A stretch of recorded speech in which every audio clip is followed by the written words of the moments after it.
धाराशिवमधील दिव्यांग शेतकऱ्याला फक्त 211 रुपये पीक विमा मिळाला, तर 700 रुपये उसने घेऊन दिव्यांग शेतकऱ्यांना पीक विमा भरलेला दिव्यांग दाम्पत्याचा अवघ्या 1.5 एकर शेतीवरच उदरनिर्वाह। कर्जमाफीऐवजी कर्जमुक्ती द्या, शेतीमालावरील बंदी उठवा आणि हमीभाव द्या अशा विविध मागण्यांसाठी 9 ऑगस्टला नांदेडमध्ये राज्यस्तरीय शेतकरी परिषद घेतली जाईल। शेतकरी नेते रघुनाथदादा पाटील यांची ही माहिती। वाशिम जिल्ह्यामध्ये कर्जमुक्ती योजनेतील 54,107 शेतकऱ्यांची यादी जाहीर, तर तांत्रिक अडचणी आणि अपूर्ण आधार प्रमाणीकरणामुळे अनेक शेतकरी लाभापासून वंचितच।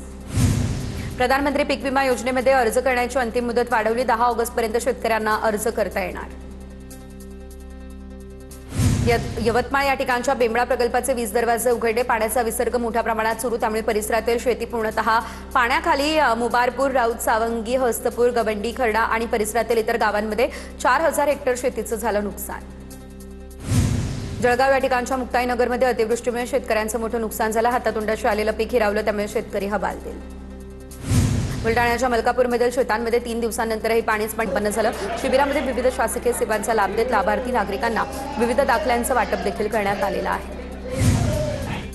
गोंदियाच्या सडक अर्जुनीमध्ये महाराजास्व शिबिराचं आयोजन झाले, 2000 लाभार्थ्यांना विविध शासकीय योजनांचा लाभ देण्यात आला आहे।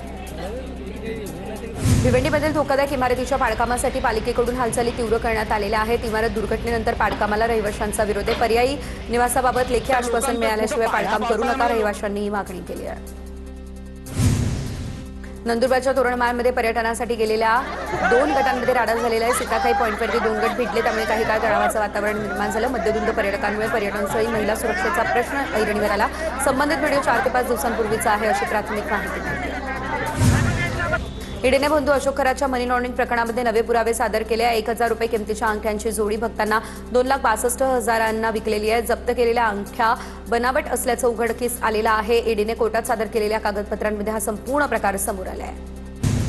जळगावमधल्या चाळीसगावमध्ये 7 वर्षीय बालिकेवरील अत्याचार प्रकरणी न्यायालयाकडून आरोपीला आता 20 वर्षांच्या कारावासाची शिक्षा सुनावण्यात आली। 20,000 रुपयांचा दंड आणि पीडितेला 25,000 रुपये भरपाई देण्याचे न्यायालयाचे आदेश आहेत।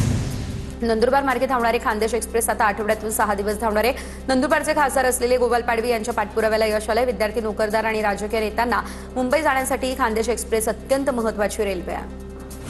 अहिलानगर जिल्हा प्राथमिक शिक्षक सहकारी बँकेच्या सभेआधी गोंधळ झालेला आहे, तर सभासदांचा अपमान केल्याच्या आरोपावरून महिला सदस्य आमने-सामने आलेले आहेत। जिल्हाबाहेरील सभासद करण्याच्या प्रस्तावाला विरोधकांचा विरोध आहे। भिवंडीमधील कोहिनूर अपार्टमेंट दुर्घटनेनंतर महापालिकेच्या पाडकामाला रहिवाशांचा तीव्र विरोध आहे। संपूर्ण पंचनामा, महत्त्वाचे साहित्य बाहेर काढणं आणि पर्यायी निवासाचं लेखी आश्वासन मिळाल्याशिवाय पाडकाम करू नये, रहिवाशांची ही मागणी आहे। रहिवाशांच्या विरोधानंतर महापालिकेने पाडकामाची कारवाई तात्पुरती स्थगित केलेली आहे।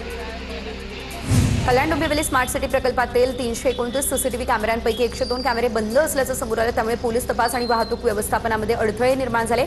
पालिका आणि पोलीस प्रशासनाकडून तातडीने दुरुस्ती आणि चौकशीचे आदेश देखील देण्यात आले।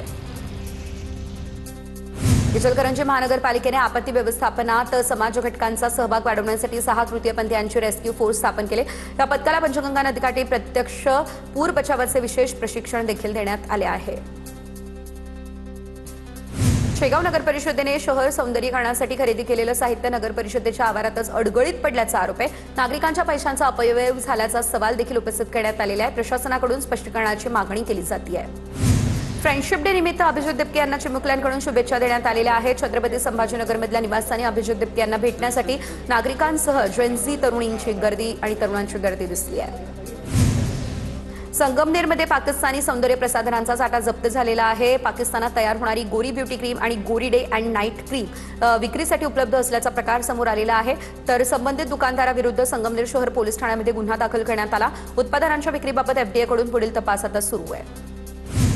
वाशिम शहरामध्ये प्रतिबंधित अन्नपदार्थांची विक्री करणाऱ्या पानटपऱ्यांवरती अन्न आणि औषध प्रशासनानं मोठी कारवाई केलेली आहे। शहरातील काही पानटपऱ्या बंद करून त्यांना नोटीस पाठवली आहे। प्रतिबंधित अन्नपदार्थांची विक्री आढळल्यास दुकान सील केलं जाणार आहे। राज्यातील शाळांमधील मध्यान्ह भोजनाच्या गुणवत्तेबाबत आता अन्न आणि औषध प्रशासनानं कडक भूमिका बजावली आहे। विद्यार्थ्यांना दिल्या जाणाऱ्या भोजनाची गुणवत्ता तपासण्यासाठी एफडीए आयुक्त तुकाराम मुंडेंकडून नवी नियमावली लागू देखील करण्यात आलेली आहे। नवी मुंबईच्या कोपरखैरणे पोलिसांकडून पानटपऱ्यांवरती कारवाई करण्यात आलेली आहे। 10 गुन्हे दाखल, तर 19,962 रुपयांचा मुद्देमाल देखील जप्त करण्यात आलेला आहे।